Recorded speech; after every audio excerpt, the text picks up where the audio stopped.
그는 평범한 한국 청년이었습니다. 대학 졸업을 앞두고 가족에게 말했습니다. 엄마, 드디어 좋은 일자리 찾았어요.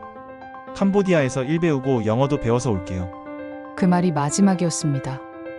영상 시작 전 구독 눌러주시면 영상 제작에 큰 힘이 됩니다.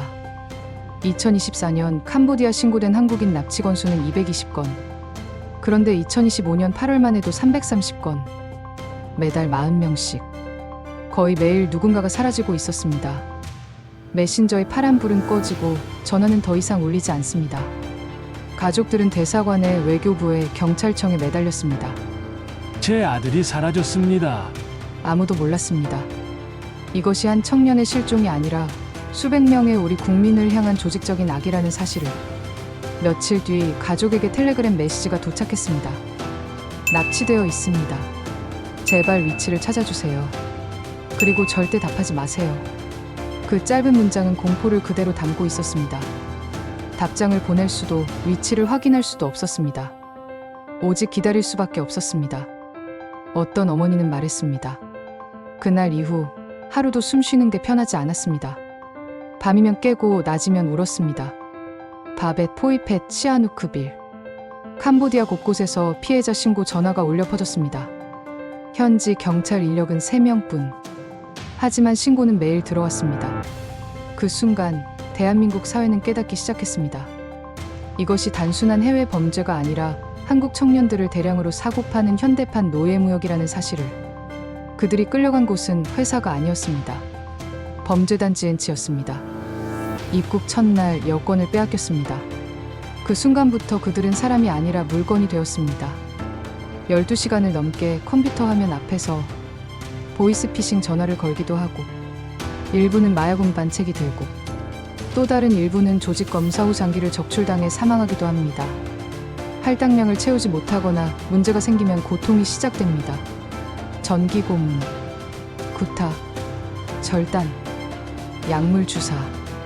도망치면 죽음뿐입니다. 항거하면 다른 조직에 팔려갑니다. 한 명당 300만 원에서 최대 1000만 원에 이르는 가격표가 붙습니다. 한 사람의 생명이 상품입니다. 그 배후에는 조직화된 네트워크가 있었습니다. 한국 브로커가 청년을 모집하고 한국인 송출책이 캄보디아로 보내고 한국인 총책이 범죄단지를 운영합니다.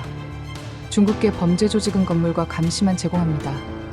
표면으로는 중국 범죄 조직이지만 핵심은 한국인입니다. 그리고 그곳에는 아직 수백 명의 한국인이 감금되어 있었습니다. 2024년 10월 언론이 처음 보도했을 때도 잠잠했습니다. 하지만 2025년 8월 제보자가 나타났습니다. 피해자였던 한 청년은 국가정보원과 경찰청을 찾아갔습니다. 고문 장면의 동영상, 범죄 조직원과의 통화 녹음, 피해자 명단, 브로커의 신상 정보. 그 순간 국가는 움직였습니다. 이재명 대통령이 지시했습니다. 무엇보다 피해자들을 보호하고 사건에 연루된 한국인들을 신속하게 국내에 송환해야 한다. 가용자원을 총동원해서 신속하고 정확하고 확실하게 이 문제에 대응해달라. 외교부, 경찰청, 법무부, 국가정보원 합동대응단이 구성되었습니다.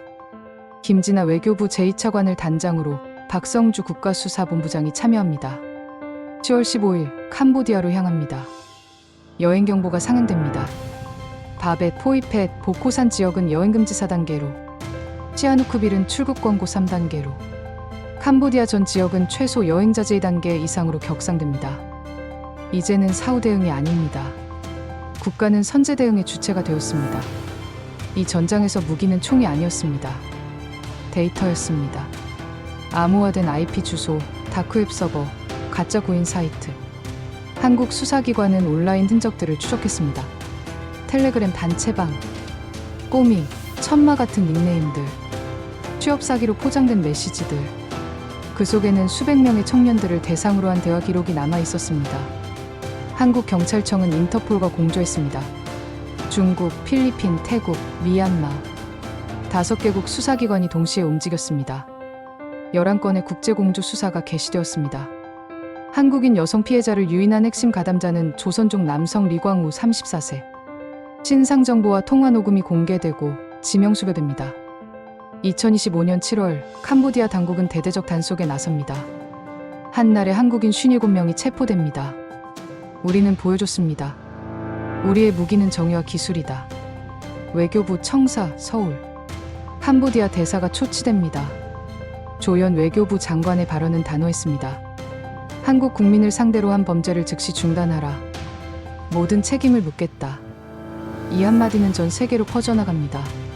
BBC, CNN, AP통신. 해외 언론의 헤드라인이 바뀝니다. 대한민국 캄보디아 인신매매 범죄에 맞서다.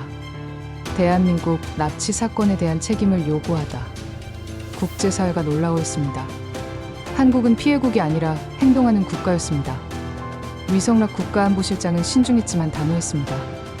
캄보디아 당국은 의무를 다하고 구출된 한국 국민의 출국을 보장하겠다는 입장을 밝혔습니다. 항공편이 취소되고 여행 상품 판매가 중단됩니다. 일부 지방자치단체는 캄보디아와의 교류를 잠정 중단합니다. 정부는 이에 더해 범죄 수사 비협조 시 ODA 지원을 중단할 수 있다는 입장도 밝혔습니다. 이것은 선의의 침묵이 아니라 정의의 목소리였습니다. 얼마 뒤 구금됐던 일부 한국인들이 귀국했습니다. 공항에 내린 그들의 눈빛은 여전히 공포에 젖어 있었습니다. 하지만 그 안에는 살아 돌아왔다는 안도감이 있었습니다. 한 피해자의 인터뷰. 한국 정부가 직접 나서지 않았다면 저는 지금 없었을 겁니다. 아마 그 안에 묻혀 있거나 시체로 발견됐거나. 현실은 더 차가웠습니다. 2024년과 2025년 구출 및 귀국 과정에서 고문으로 인한 사망자도 발생했습니다. 은행 통장을 사겠다는 말에 캄보디아에 갔던 한 청년. 그는 보코산 암산지대 범죄단지에서 시신으로 발견되었습니다. 강제 약물 투약으로 인한 것이었습니다. 하지만 모두가 돌아온 것은 아닙니다. 아직도 실종 상태로 남은 이들이 있습니다. 위치 파악조차 되지 않은 사람들이 있습니다. 그들을 찾기 위한 작전은 지금도 진행 중입니다.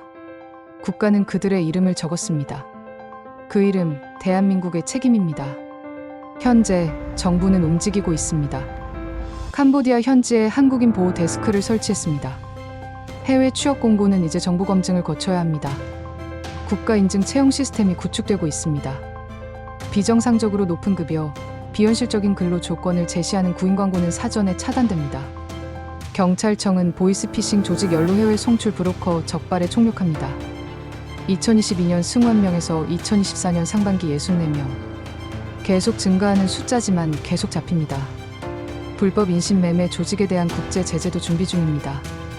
외교부는 국회에서 강조했습니다. 한국 국민의 생명은 어떤 이유로도 거래될 수 없습니다. 이 사건은 한 학생의 실종에서 시작했습니다. 하지만 그 뒤에는 한 나라의 결의가 있었습니다. 분노는 행동이 되었고 행동은 약속이 되었습니다. 그 약속은 지금도 진행 중입니다.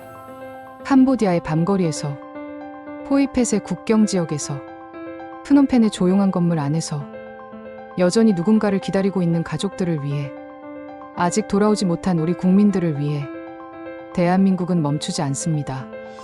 왜냐하면 우리는 알기 때문입니다. 대한민국 국민의 이름은 소중합니다. 그 이름이 바로 대한민국입니다.